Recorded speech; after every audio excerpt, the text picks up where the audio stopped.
Assalamualaikum warahmatullahi wabarakatuh. Waalaikumsalam warahmatullahi wabarakatuh.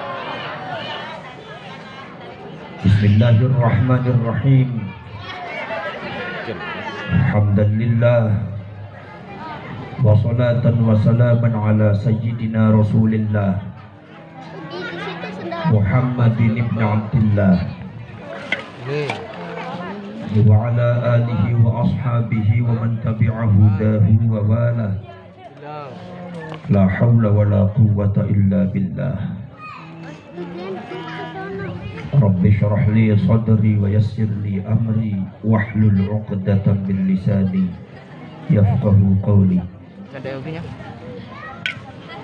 Subhanaka la ilma lana illa ma 'allamtana innaka antal alimul hakim. Sadaqallahul azim wa sadaqa rasuluhun nabiyul karim wa nahnu ala dhalika minasy syahidin wasyakirin walhamdulillahi rabbil alamin wa ba'd. Ma'asyiral mukarramin, para alim ulama, para kiai, para asatidz, para habaib, pejabat pemerintah, bapak-bapak dan ibu sekalian, muslimin, muslimat, mukminin, mukminat, hadirin, hadirat, nahdhiyin, nahdhiyat, amsarin wal fatayat. Wabil khusus masyarakat Cikarang Utara, perumahan apa yang namanya? Puri Mutiara. Alhamdulillah wa syukurillah, saya ini suaranya sudah habis. Maka tadi saya mengharapkan Kiai Ihsan itu yang ngaji ceramah biar saya doa aja. Tapi ada pesan dari beliau, Gus panjenengan udah siap belum? Kenapa? Mulut saya pengen merokok. Udah asem. Dalam hati saya ini dasar Kiai NU, nggak bisa lepas dari rokok. Kata orang NU itu harus merokok ya, karena ada tulisannya NO smoking gitu kan. Orang NU harus merokok. NO smoking ya. Ciri-ciri NU yang merokok.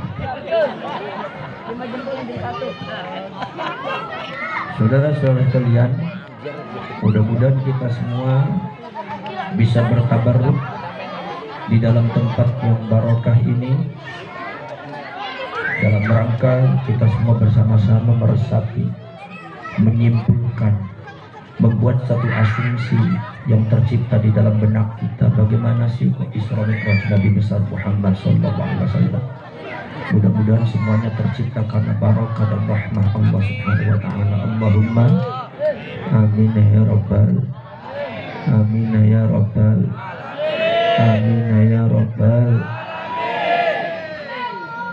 Jadi orang pelit amat seorang Cikarang Utara. Salawat dan salam marilah kita sampaikan kepada baginda agung Nabi besar Muhammad sallallahu alaihi wasallam. Mudah-mudahan kita semua termasuk orang-orang yang menjadi umatnya beliau. Amin. Sampai hari kiamat nanti. Umat yang benar-benar umatnya, umat yang betul-betul membawa nama baik beliau. Amin. Allahumma amin ya rabbal amin ya rabbal amin ya rabbal. Ibu-ibu maskernya dicopot aja, sebab di sini nggak ada corona. Adanya Toyota. Corona mau udah zaman dulu tahun 88. Maksudnya kita kemana-mana pakai masker itu adalah syariat kita. Tapi kalau ngaji dicopot aja, sebab saya nggak tahu ibu ini lagi tersenyum apa lagi ngantuk, nggak tahu. Jadi kadang-kadang ibu-ibu kalau ngaji pakai masker itu sebetulnya bukan karena corona, itu modus aja, modus itu. Modus pengen ngantuk supaya nggak keciri gitu aja. Maka copot aja deh lah. Ya, kalau yang itu biar Nah, itu kelihatan tuh, mana yang penduduk surga, mana yang penduduk neraka. Yang penduduk neraka yang mukanya asem-asem kayak gitu, yang penduduk neraka.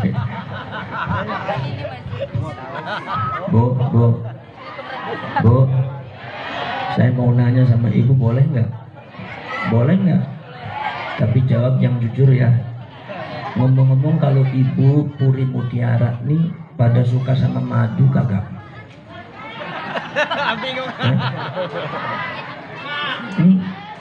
Ini saya tanya bener nih, jangan dicurigai.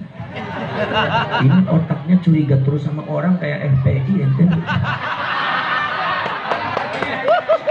Jangan suka curiga terus. Saya lagi nanya bener loh, kok dicurigai. Ibu-ibu suka madu apa kagak? Bilang enggak katanya.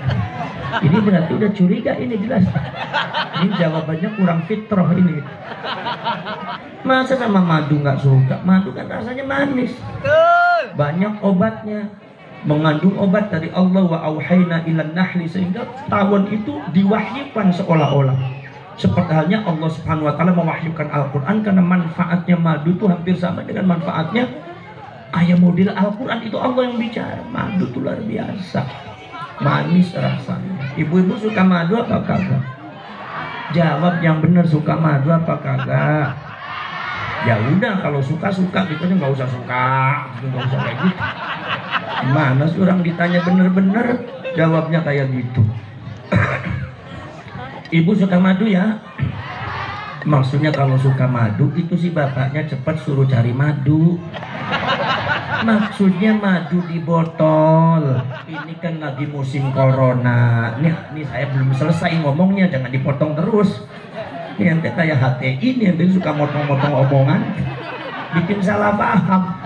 Maksudnya cari madu yang di botol diminum karena bisa menjaga imun atau daya tahan tubuh. Tiap hari diminum minimal tuh 2 sendok 2 kali setelah tidur dengan mau tidur. Itu insya Allah nggak akan corona. Maksudnya saya gitu. Ngapain sih tuh ada yang melatap matanya melotot-melotot? Ngapain melotot sama gua? Ngajak berantem apa? Betul lah, betul. Betul. Nah itu maksud. Saudara-saudara sekalian, ini aturan yang duduk di sini bukan kayak Ihsan ini. Aturan yang duduk di sini janda kembang ini. Kalau Ki Ihsan mah asem aja guys.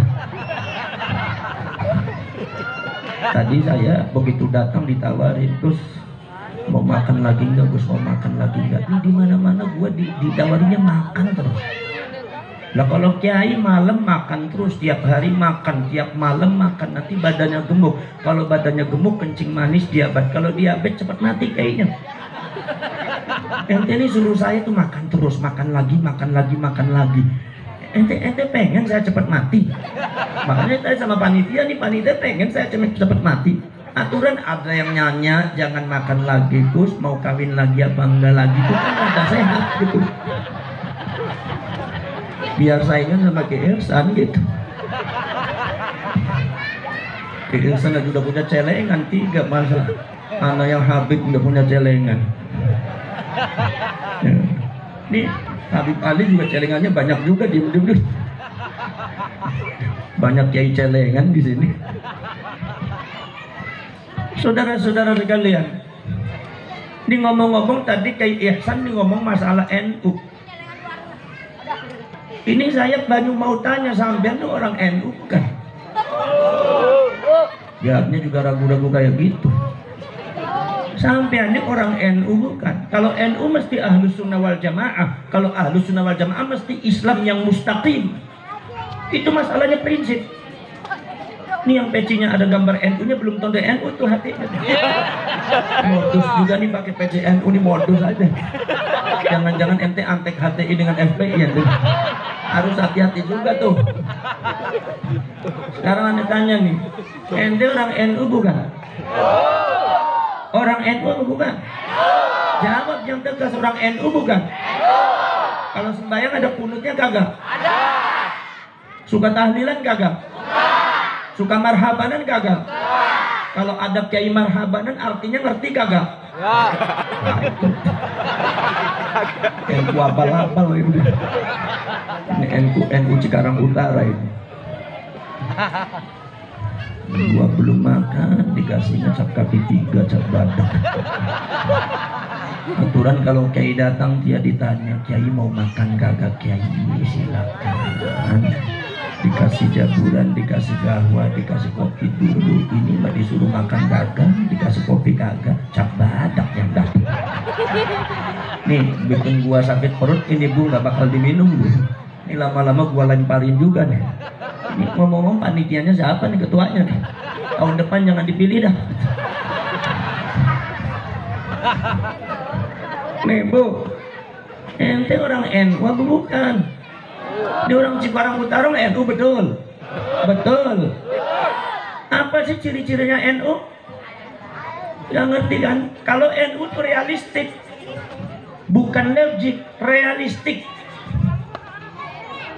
Makanya realistik atau tidak, contoh Nahdlatul Ulama ketika zamannya Bung Karno membela Nasakom itu karena realistik. Karena pada waktu itu Bung Karno sangat dipengaruhi oleh politiknya PKI dan harus diselamatkan. Orang menyelamatkan orang, mau tidak mau harus mendekati orang tersebut. Ente kalau sumpama ada orang kena banjir, pengen menyelamatkan orang harus terjun. Jangan sampai dari jauhan aja tuh diselamatin tuh. Bismillah Allah Akbar, dasmu gundul. Terjun langsung, mau pakaiannya basah, mau sarungnya sobek, itu kagak urusan, karena itu orang harus diselamatin. Itu Nahdlatul Ulama realistik namanya. Nahdlatul Ulama menerima asas tunggal Pancasila tahun 84 yang digagas oleh Bung Karno, Pak Harto. Padahal Pak Harto tuh bukan orang NU, orang Muhammadiyah.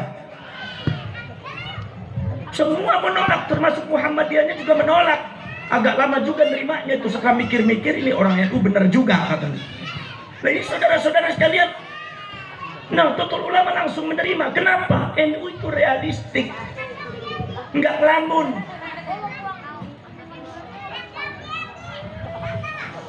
Ini ente melongonya melongo ngerti apa melongo keder ya?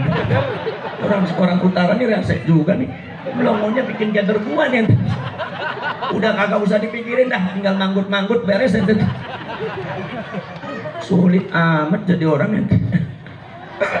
Saudara-saudara sekalian harus realistik, harus realistik. Yang namanya Wali Songo itu realistik, secara real.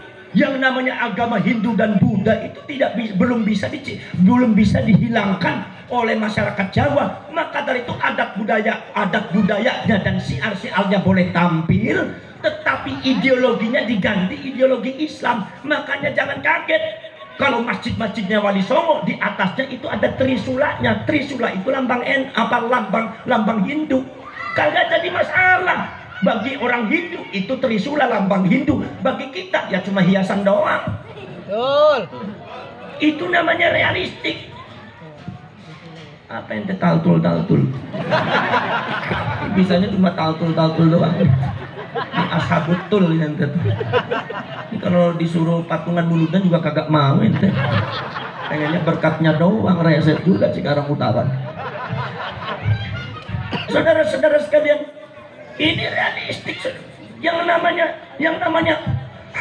namanya realistik itu, Nahdlatul Ulama itu warisan daripada Wali Songo. Ketika itu masyarakat masyarakat Jawa tidak bisa meninggalkan adat budaya sebagai media informasi dan komunikasi adat budaya, termasuk keagamaan yang disebut wayang. Maka dari itu wayang dijadikan oleh Wali Songo, khususnya Sunan Kalijaga, untuk media dakwah Islamnya. Kenapa? Karena real, jangan diharam-haramin sama ente. Makanya anak curiga juga sama ente yang pecinya hitam ada tulisan NU-nya. Ini orang NU bukan ente nih. Jangan-jangan cuma modus doang ente. Ini saudara-saudara kalian, sekarang kalau masalah budaya, masalah adat, masalah budaya, masalah politik, ente kagak bakal ngerti. Udah anda tanya aja sama ente. Kalau betul-betul ente itu adalah orang NU, realistik, jangan cuma logik. Yang namanya Indonesia kita sudah terikat oleh muahadah nasional. Apa muahadah nasional? Perjanjian seluruh rakyat Indonesia dan janji itu harus dipegang oleh kita, bahwasanya Indonesia harus hidup bersama sebagai Bhinneka Tunggal Ika, lambangnya Pancasila, benderanya merah putih. Ini perjanjian yang tidak boleh dilanggar. Kalau ente melanggar perjanjian bersama, ente kagak usah ngaku umatnya Kanjeng Nabi, Yahudi ente. Karena Yahudi itu ciri khasnya apa? Alladzina yanquduna ahdallahi min ba'di mitsaqih. Kerjaannya orang Yahudi, karakternya orang Yahudi adalah sering melanggar perjanjian yang sudah kukuh dibuat. Kita nih jangan sampai kayak orang Yahudi. Itu makanya NU sampai kapanpun tetap akan memperjuangkan NKRI lah itu.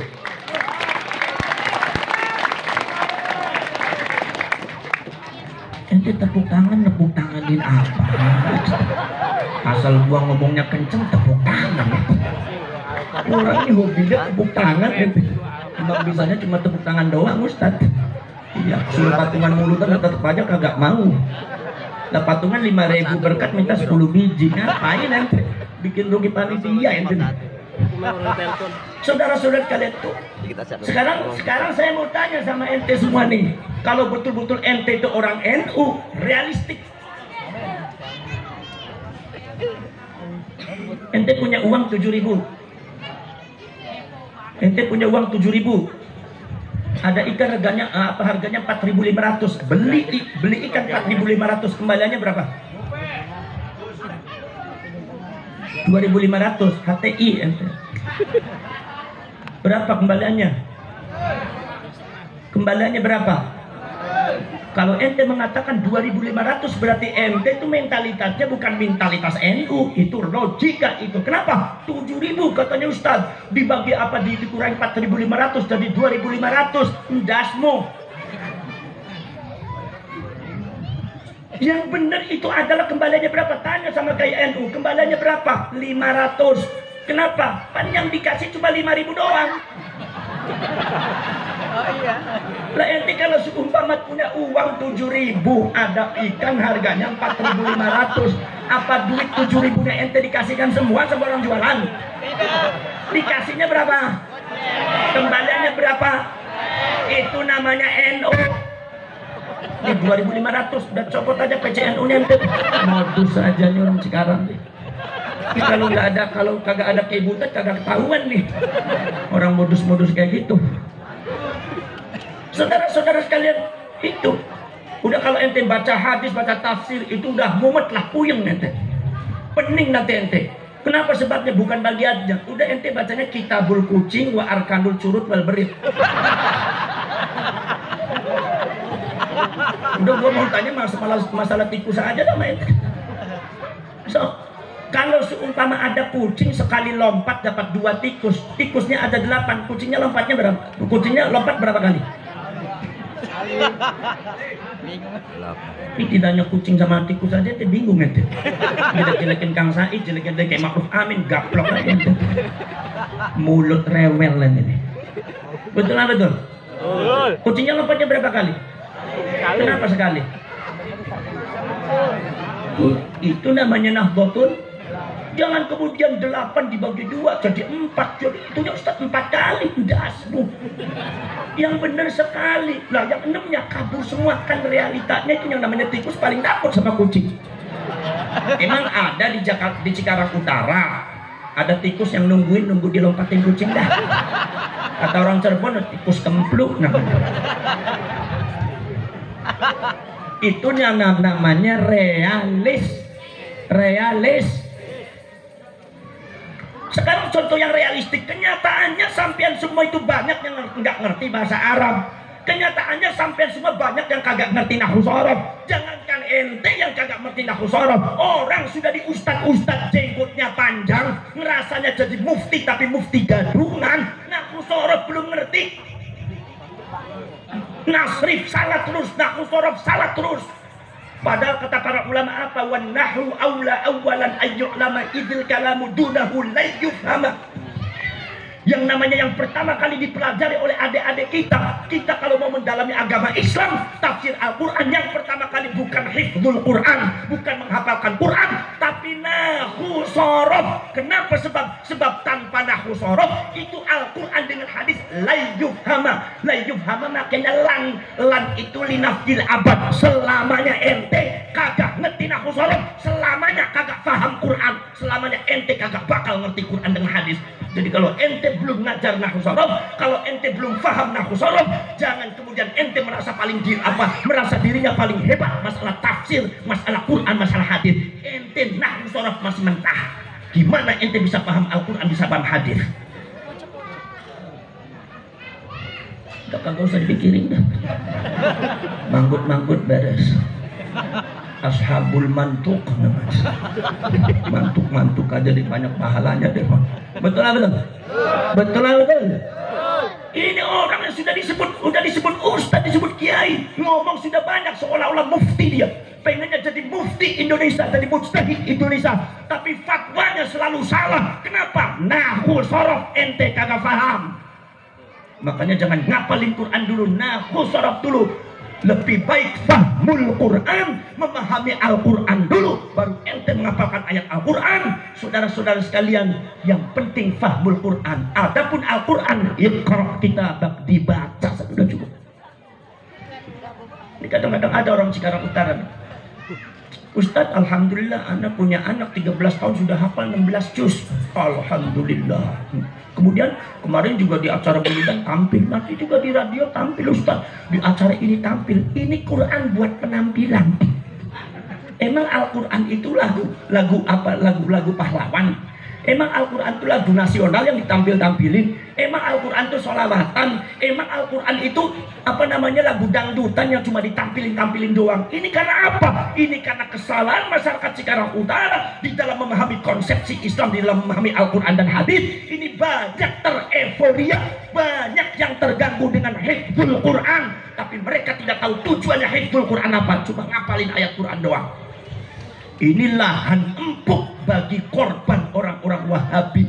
Orang Wahabi paling seneng ada orang hafal ayat Al-Quran tapi kagak ngerti artinya Al-Quran, mudah dibohongi tentang fanatisme agama buta, dan mudah dibohongi tentang ayat-ayat Al-Quran. Makanya ente jangan sampai jadi lahan empuknya orang Wahabi. Ente nahu sorof dulu ente, wa nahu aula awalan ayyur lama, insya Allah ulama ahlus sunnah wal jamaah kagak bakal salah. Amin apa itu? Lah gue lagi ngomong ulama ahlus sunnah wal jamaah kagak bakal salah. Ngaminin apa ente? Kalau amin di doa gitu, semoga lah doa ente. Amin cuma amin doang gitu. Amin Santoso apa ente? Ini nempatin amin aja kagak ngerti model begini nih. Pengen jadi mujahidin. Mujahidin apaan? Itu cuma ngandali jenggot doang. Di kampung gua juga banyak jenggotnya panjang kagak ngerti Quran, kambing kacang. Kalau ada orang jenggotnya panjang sombong, seolah-olah paling ngerti Quran, disuruh baca Quran nahu kagak ngerti, ya manusia kambing kacang itu. Ada lagi banyak embek-embeknya doang. Akhirnya dipotong juga buat korban. Saudara-saudara sekalian, betul. Saudara-saudara sekalian, ini proses berbadan dan ibu sekalian. Kenyataannya masyarakat Cikarang Utara itu banyak yang nggak ngerti bahasa Arab. Makanya kata para kiai, baca tuh yasinan, baca ayat kursi, baca sholawatan marhaban barsanjian, kagak ngerti, kagak apa-apa. Kagak ngerti, kagak apa-apa. Ini realistik namanya. Ada yang mengatakan katanya apa itu KNU, orang baca yasinan kagak ngerti artinya, berarti itu nggak benar. Yang bicara gini seolah-olah intelektual. Dan menurut gua mah bukan intelektual, itu temblektual namanya. Apaan intelektual kayak gitu? Betul. Maka dari itu nih, pemikiran Rasulullah pun di dalam praktek dakwah Islamnya juga realistik. Apa realistiknya? Kata Rasulullah mengatakan, ya Aba Dzarrin iqra'il Qur'ana tafham wa la tafham. Bacalah Al-Quran, ngerti kagak ngerti ente baca. Kalau seumpama Al-Quran itu dibaca kagak ngerti juga kagak apa-apa, apalagi sholawatan. Makanya sholawat tadi baca, ente baca Barzanji, ente baca sholawat Tafrijian, sholawat Al-Fatih, kagak ngerti artinya, kagak apa-apa. Ada Barzanji. Walamma aradallahu ibraza haqiqatihil Muhammadiyah wa idharahu jisman wa ruhan bisuratihi wa ma'na. Suara gua agak serak nih, telat makan malam. Gua belum makan malam dikasih nyecap badan, kasih kipas angin. Ini ketua panitianya siapa ini orang? Kalau gua sakit nih tanggung jawab di Cikarang Utara. Naqalahu ila maqarrihi min sadafati Aminah, min sadafati Aminah az-Zuhriyah. Ngerti kagak artinya? Ngerti kagak artinya? Kagak apa-apa. Oh, ustadznya juga yang baca kagak ngerti artinya. Apalagi ente cuma jenggotnya doang. Bapak dan ibu sekalian, kagak apa-apa. Ya ustadz kalau bisa yang penting ngerti ustadz lah. Kalau yang ngerti sholawat jangan pakai bahasa Arab. Apa? Lo pakai bahasa Cikarang. Makanya kayak NU buat sholawat yang pakai bahasa Jawa, jangan dimarahin. Apa sebab? Realistik, karena memang masyarakat pengen ngerti sholawatan. Maka sholawat akhirnya mengalami makna ittisaiyan, perluasan makna yang tadinya madhur Rasul, memuji kanjeng Nabi Muhammad SAW, tapi akhirnya juga mengajak kepada agamanya Rasulullah yang artinya nasihat, itu juga sholawat. Makanya ada sholawat NU. Betul nggak? Ayo podo ngaji parak bari ulama, bahasa Cirebon. Ayo podo ngaji parak bari ulama, sopone seneng ngaji ganjarane olisu. Sapa sing seneng ngaji ganjarane olisu. Paling enak itu teko ning pengajian, merem melek turu tetap oli ganjaran. Kalau yang namanya orang sholawatan itu, kalau orang ngaji itu melek tidur sama aja dapat ganjaran. Makanya ibu-ibu nih yang ngantuk-ngantuk kagak usah pulang, ngantuk di pengajian dapat pahala. Ini banyak nih biasanya ibu-ibu sahibul bubar nih. Siapa yang bubar nih lama-lama gua doain mudah-mudahan lakinya pada kawin lagi dah. Tuman bejarung terbang tuman. Nih istrinya siapa tuh pakai kerudung aja kagak bisa tuh. Pakai kerudung plengsot kayak gitu. Tarik lagi melengsot lagi. Tarik lagi. Model kayak gini aja di ente dikawin, dibuang aja pinggir laut Nyiroro Kidul. Bu, kalau pakai kerudung tuh lancip-lancipnya ditaruh di tengah. Lan gua yang laki aja ngerti. Itu maksudnya lancip-lancipnya melengsot sebelah kanan apa maksudnya? Itu bininya siapa itu? Ya Allah, Cikarang Utara. Tuh, asal gua bilang kudung udah ibu-ibunya pegang kudung. Ya gitu jadi wataknya orang Cikarang Utara ya gitu. Gimana mau berkah ente? Saudara-saudara sekalian tuh. Jadi jangan pulang, betul. Jangan. Sebab kalau orang yang hadir di majelis ilmu biar ngantuk juga gak apa-apa. Ustaz kagak apa-apa, gua ngantuk kagak apa-apa. Wong gua datang juga ente udah ngantuk tuh. Kagak apa-apa, terusin aja, udah lanjutkan gitu. Saudara-saudara kalian, betul. Enggak apa-apa gitu. Apalagi kata Rasulullah, kalau orang yang datang di majelis ilmu itu bakal kedatangan para malaikat. Allahumma. Cuma bedanya kalau yang melek yang datang malaikat rahmat. Yang udah peyot-peyot ngantuk sekalian yang datang malaikat Israil. Cabutnya. Udah jangan protes ente, sama-sama malaikat kok.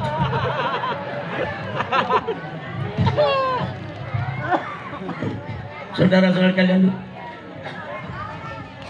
kalau seumpama ibu-ibu mau nasihatin bapak, jangan pakai mulut, pakai sholawatan. Insya Allah nggak marah. Kalau pakai mulut marah. Ini sholawatnya pakai bahasa Cirebon dah. Jalan di Purwokerto beli sandal buatan Jepang. Jalan-jalan di Purwokerto beli sandal buatan Jepang. Jangan dulu istri loro, ojo gemet bojo loro, bojo siji panganeku kurang. Ojo bemek bojo loro, bojo siji pangane kurang. Kata ibu bilang, kata ibu bilang, dengerin.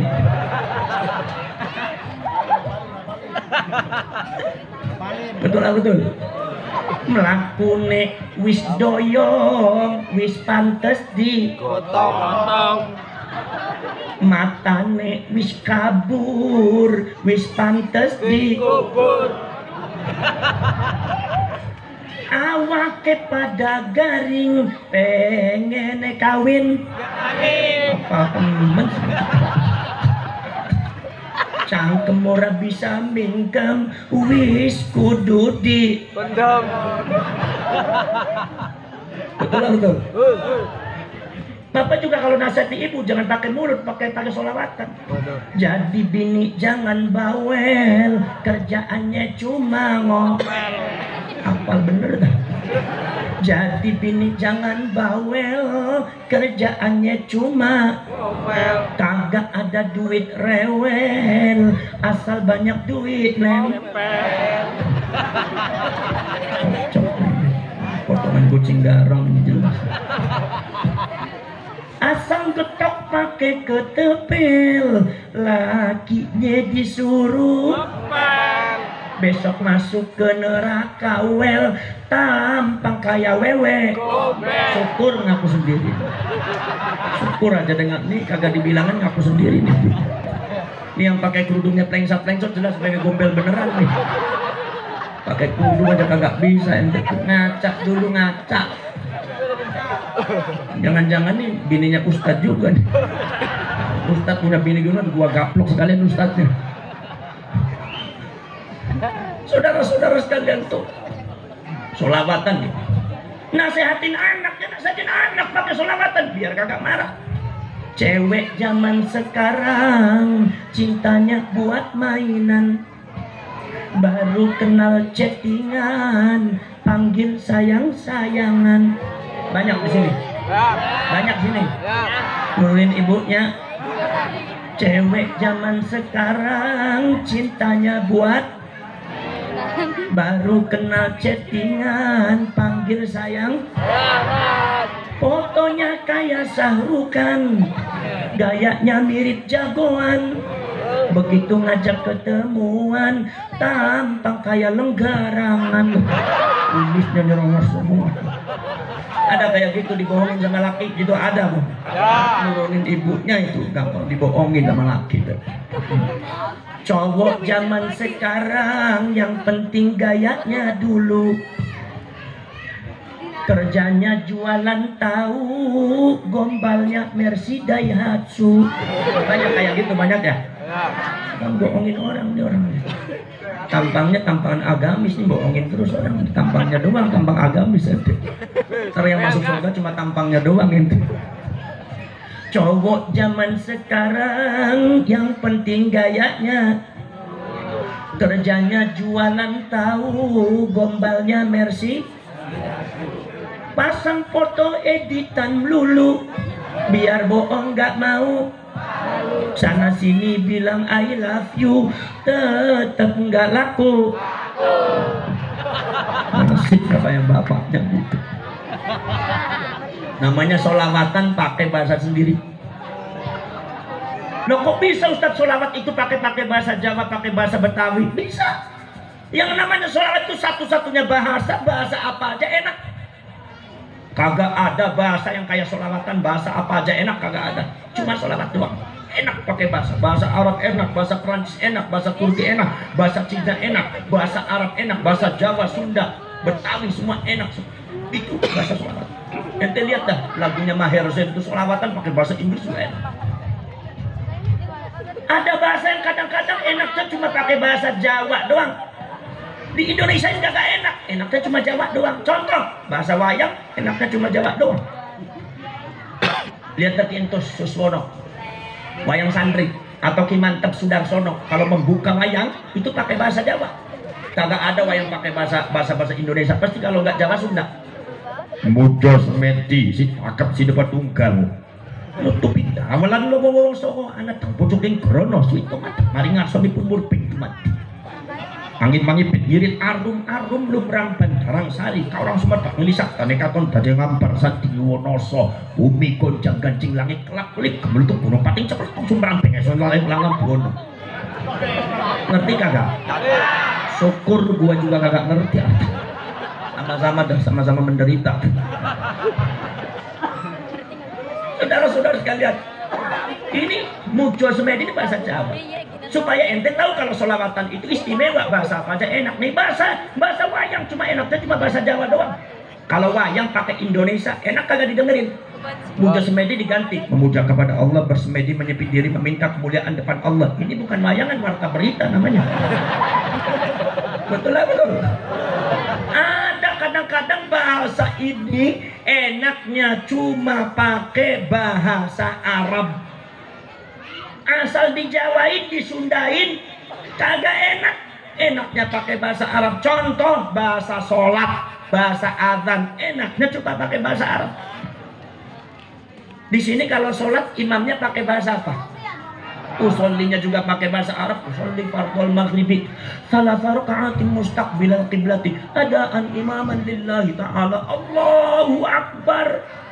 Imam di belakang ada orang Cirebon, Allahu Akbar. Orang Betawi, Allahu Akbar. Orang Sunda Bandung, Allahu Akbar. Orang Tegal, Allahu Akbar. Semua pakai bahasa Arab. Kenapa? Yang namanya sholat paling enaknya emang pakai bahasa Arab. Kalau sholat pakai bahasa Cirebon enak kagak didengerin? Mentang-mentang ustadznya dari Cirebon. Usolnya diganti, isu niat sembayang maghrib 3 rakaat. Isunya madhep kiblat jadi imam karena Gusti Allah Ta'ala. Allah gede pisan. Enak apa kagak? Di belakang ada orang buntet bahasanya kromo inggil. Allah ageng ngebotan cinta-cinta. Kata orang Cirebon nih sopan. Kata orang Sundanya Allah kacida ageng. Lah orang Tegal di belakang kanyongnya Gusti Allah ketenang minyak. Kalau kayak gitu tuh bahasanya gejolak-gejolak. Betul. Enak apa kagak? Azan tuh enaknya pakai bahasa Allahu Akbar, Allahu Akbar. Asyhadu an la ilaha illallah. Dah kagak usah ditulisin, nanti ada yang sholat subuh lagi. Ini azan Cirebon nih, lagunya enak nih. Cikarang Utara beda lagi, jangan jiplak ente. Azan aja beda-beda lagunya, bahasanya satu tapi lagunya Cirebon tak buntak dah. Allahu Akbar, Allahu Akbar. Ini namanya lagu Cirebon. Ada yang Allahu Akbar, Allahu Akbar, la ilaha illallah. Cikampek. Allahu Akbar, Allahu Akbar. Kerawang.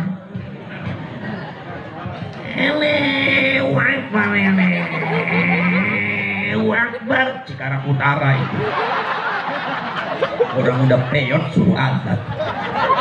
Selesai azan udah panjang umurnya kagak ada yang tanggung jawab. Biasanya kalau ayang azan tuh yang muda-muda. Ini azan. Kalau azan pakai bahasa Jawa, bahasa Cirebon enak apa kagak? Allah gede pisan. Allah gede pisan. Kata Pak Duranan siapa? Malam-malam teriak di masjid gede pisan.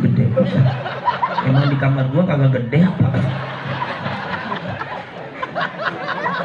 Betul lah, betul. Makanya nggak enak. Ada bahasa yang enaknya cuma pakai bahasa Indonesia doang. Asal di Arabin kagak enak, asal di Jawain kagak enak, di Sundain kagak enak. Enaknya cuma bahasa Indonesia. Contohnya apa? Lagu nyanyi Indonesia Raya. Ente kagak ngerti ya. Coba dah. Kalau ente upacara lagu Indonesia Raya pakai bahasa apa? Orang Batak, Betawi, Ambon, Sunda, Jawa semua Indonesia, tanah airku, tanah tumpah darahku. Bahasa Indonesia. Nah, enaknya bahasa Indonesia. Kalau nyanyi Indonesia Raya diganti bahasanya. Seumpama pakai bahasa Jawa, seumpama pakai bahasa Tegal. Mentang-mentang ente asalnya dari Tegal, enak apa kagak? Didengerin enak apa kagak? Lah kawan-kawannya Indonesia tanah airku, di pojok dia bilang Indonesia lemah kenyuenyong. Tanah tumpah darahku lemah tumplek godenyong. Kayak tumplek orang Jawa. Karena Indonesia maduk panggung jagan bokenyong. Orang kayak gini gaplok aja sekalian nih. Agak bener Indonesia Raya di Jawa. Betul lah betul. Makanya sholawat pakai bahasa apaan aja? Sholawat itu jangan dikira sholawat itu memuji Rasulullah doang. Sholawat itu adalah senjatanya umat Islam. Turki Utsmani ketika melawan musuh-musuhnya yang ada di Eropa, itu mereka semua pasukannya satu, disuruh sholat hajat semua. Nomor dua, disuruh ziarah ke para wali, khususnya baginda Rasulullah SAW. Kemudian diperbanyak baca sholawat, pasukan Turki Utsmani menang. Sholawat itu adalah senjata umat Islam legendaris, melebihi nuklirnya Rusia, melebihi nuklirnya Amerika. Amerika punya nuklir 5.556, Rusia punya nuklir 6.556, lebih banyak Rusia. Indonesia punya umat Islam, sholawatnya bukan sekitar 6.000, tapi sudah miliaran kali dibaca. Rusia, Amerika, nuklirnya datang kagak bakal mempan sebab sholawatan. Ini sholawat. Buktinya apa? Orang NU, NU kapan saja menang. Jangankan lawan HTI, lawan FPI, lawan orang-orang yang lain menang itu. Menangan orang NU itu. Makanya kalau ente masuk NU berarti ente menangan. Kalau ente musuhin NU, siap-siap kalah aja deh ente.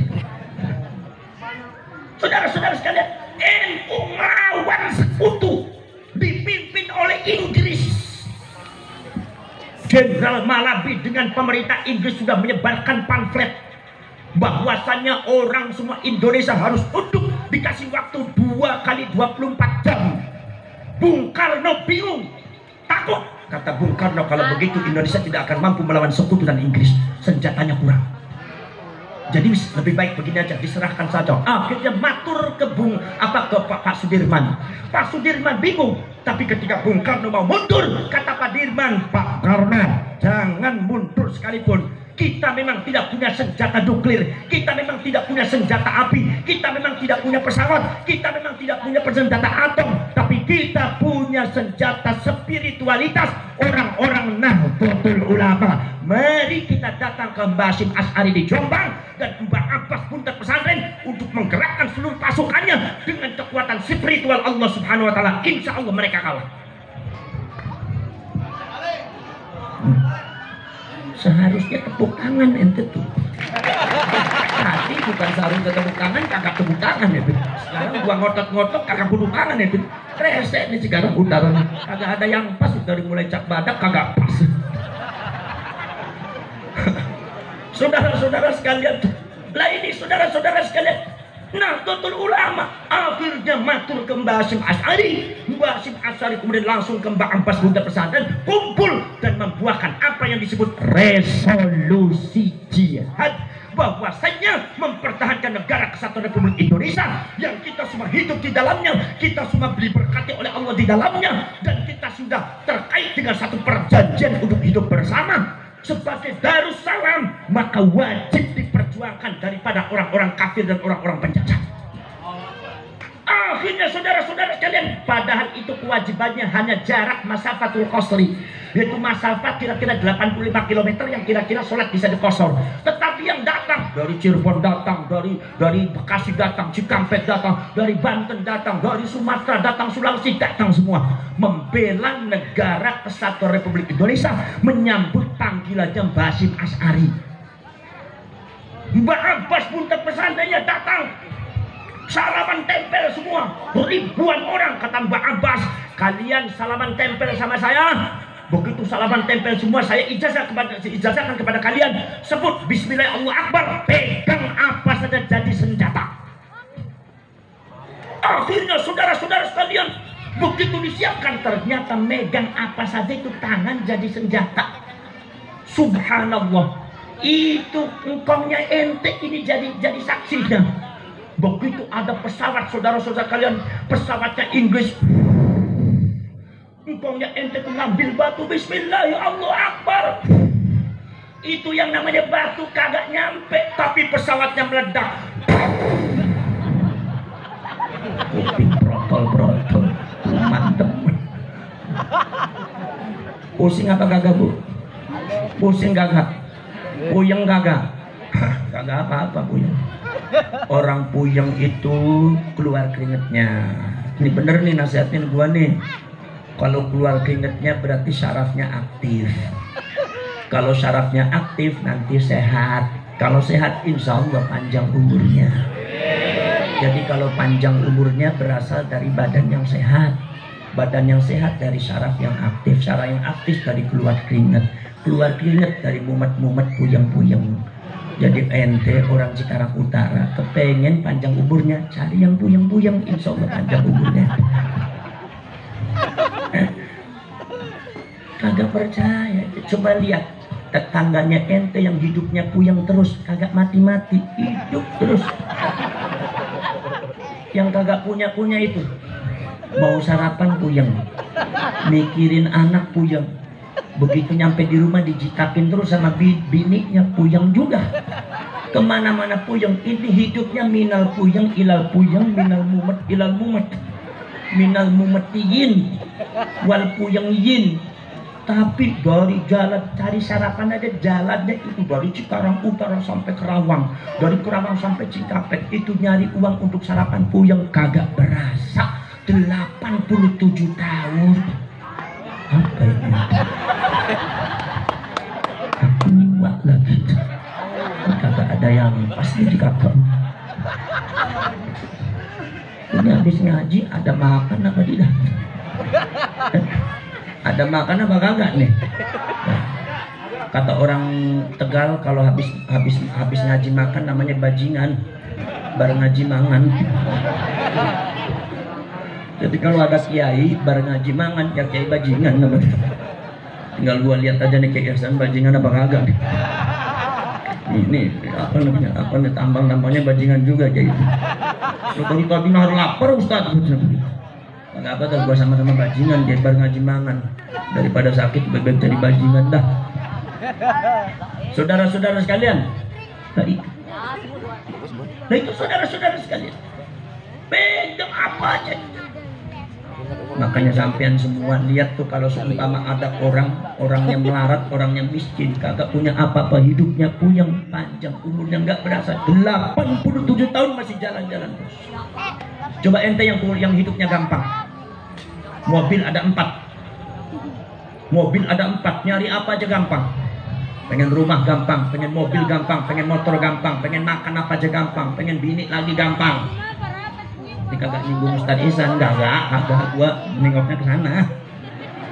Ini saudara-saudara sekalian, ini biasanya juga matinya juga gampang. Namanya hati-hati Ustaz Ihsan nih, kayak Ihsan nih. Jangan sampai matinya gampang nih, gara-gara gampang semua. Maka dari itu sampean nyari yang puyeng-puyeng dah supaya hidupnya panjang. Saudara-saudara sekalian, itu saudara-saudara sekalian pada waktu Mbak Abbas dengan Mbah Hasyim mengatakan ya ayyuhal muslimuna wal muslimat wal nahdiyuna wal nahdiyat infiru khifafan wa thiqalan wajahidu bi amwalikum wa anfusikum fi sabilillah. Kalian semua cangcup tali mondok, rapat rapatkan barisan sing kanan lengah baju ijo royo-royo, pasang bendera Nahdlatul Ulama di bawah panji para ulama, di bawah panji bendera merah putih. Kita bergerak usir penjajah. Sekutu dan Inggris akan datang menguasai negara kita, akan merubah agama kita, agama yang benar dari Allah Subhanahu wa taala. Mari kita rebut sing kanan baju, korbankan harta benda dan nyawa kalian.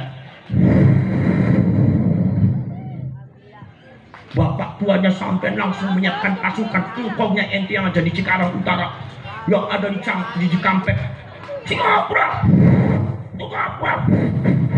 kita semua konsentrasi ada di Surabaya. Kita datang ke sana di bawah panji para ulama. Kita semua berkorbankan nyawa-nyawa kita demi untuk negara kesatuan Republik Indonesia. Islam Ahlus Sunnah wal Jamaah Nahdlatul Ulama itu perintah, adalah perintah daripada Basim As'ari dan Bang Abbas Bunten. Maju kawan.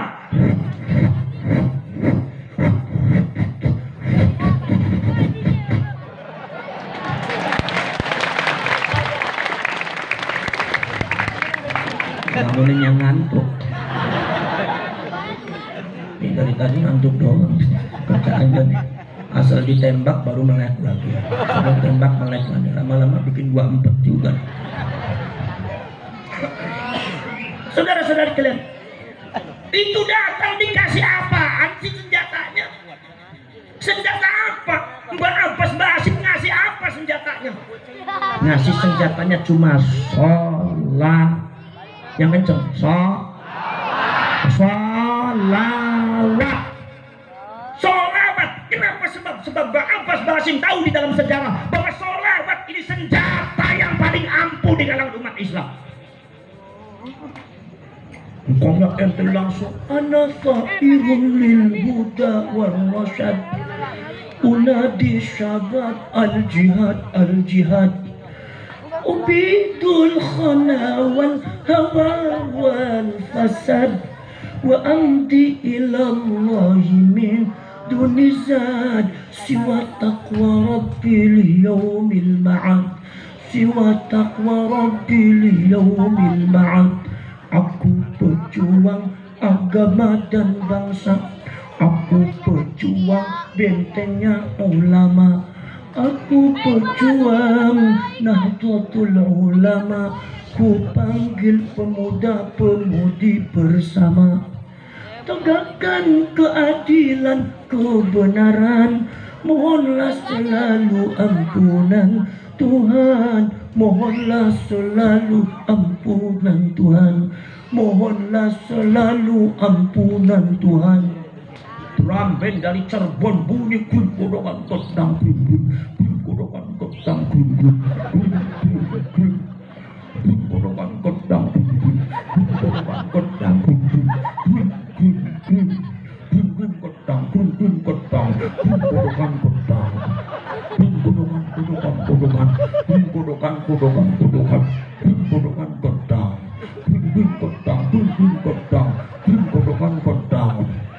drum band di Cirebon zaman dulu kagak ada yang bisa ngalahin, bunyinya aja grim godokan gedang.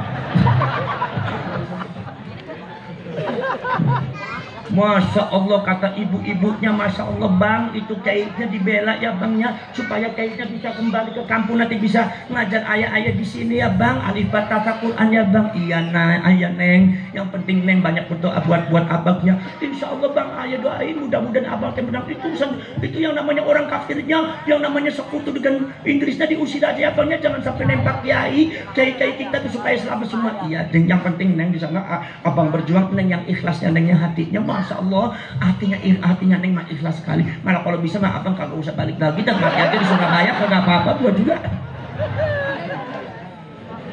Rawe-rawe rantas jihad ning NU, malang-malang putung intil ning NU ning ati amanate kiai, titipan wali ajarannya Nabi. Ayo mlebu kabeh jangan tilali, ayo ngintil kabeh jangan tikari. Kencing Cirebon keluar giring, bopong giring, bopong. Namanya kencing pengantenan. Giring, kotok, digotong, digiring giring bopong di bopong di bopong bopong giring digiring digiring giring bopong giring gotong giring. Sebelah kanannya bunyi gawa mancing gawa mancing gawa mancing gawa mancing gawa, namanya pengantin baru gawa mancing gawa mancing gawa mancing. Sebelah kiri mumpung gemblang mumpung gemblang mumpung gemblang tuh bahenol bu, itu bahasa Cirebon. Mumpung waduh dari perapatan Cikampek udah kedengaran gawa mancing mumpung gemblang gawa mancing mumpung gemblang gawa mancing. Di belakang kau giring di bawah giring digiring giring di belakang giring kodokan kodang giring kodokan kodang. Masya Allah. Nah betul ulama cuma sholawatan doang, giring kodokan gedang dibopong digiring gawa mancing mumpung gemblang. Itu sekutunya kalang kabut. Inggrisnya kalah luar biasa apa kagak? Luar biasa apa kagak?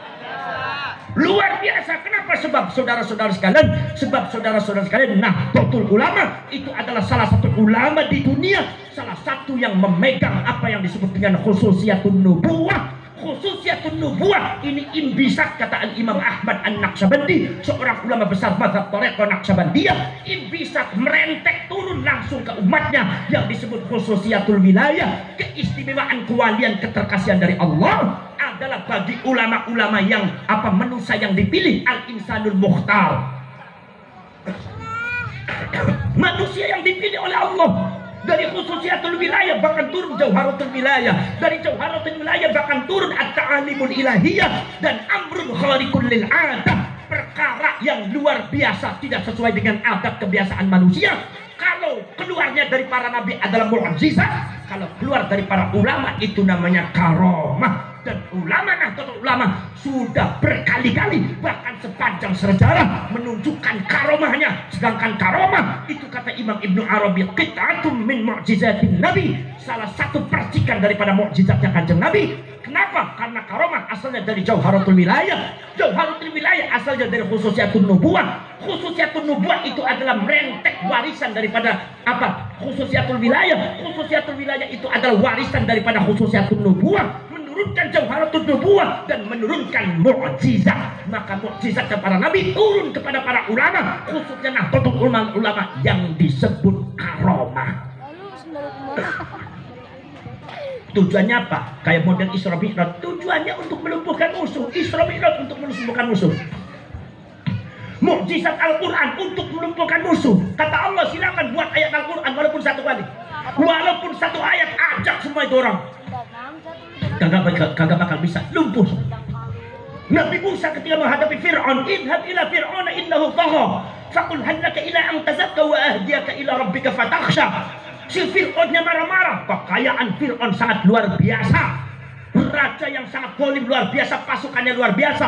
Nabi Musa kagak punya apa-apa, diberikan mukjizat oleh Allah. Sebabnya apa? Sebabnya Nabi Musa memegang khususiyatun nubuwah. Nabi Musa berantem perang dengan Fir'aun yang dihancurkan oleh Allah. Fir'aun yang tenggelam dalam dasar lautan. Kenapa? Nabi Musa harus menang. Kenapa harus menang? Karena memegang khususiyatun nubuwah. Nabi itu harus menang. Kalau kalah, ini agamanya Allah bakal rusak. Kagak usah dipikirin, dengerin aja, dengerin. Karena kalau udah capek juga berhenti sendiri, daripada dikasih cak badak. Lama-lama betul cak badak ini. Saudara, betul lah betul, betul lah betul. Itu, saudara-saudara. Jadi kalau seumpama ada hadisnya baginda Rasul, al-ulama warasatul anbiya, ulama itu pewarisnya para nabi. Kata al-Imam Al-Mawardi dalam kitab Al-Ahkamus Sultaniyah, diniyan wa siyasiyan, baik secara agama dan secara politik. Yang namanya ulama itu mewarisi Rasulullah SAW. Rasulullah bicara politik dalam bingkai agama, begitu juga Nahdlatul Ulama bicara politik dalam bingkai agama. Nahdlatul Ulama bicara politik secara politik nasional dalam melindungi negara kesatuan Republik Indonesia dan Islam di Indonesia. Ini namanya politik ulama. Jadi ulama jangan diseret-seret ke politik praktis.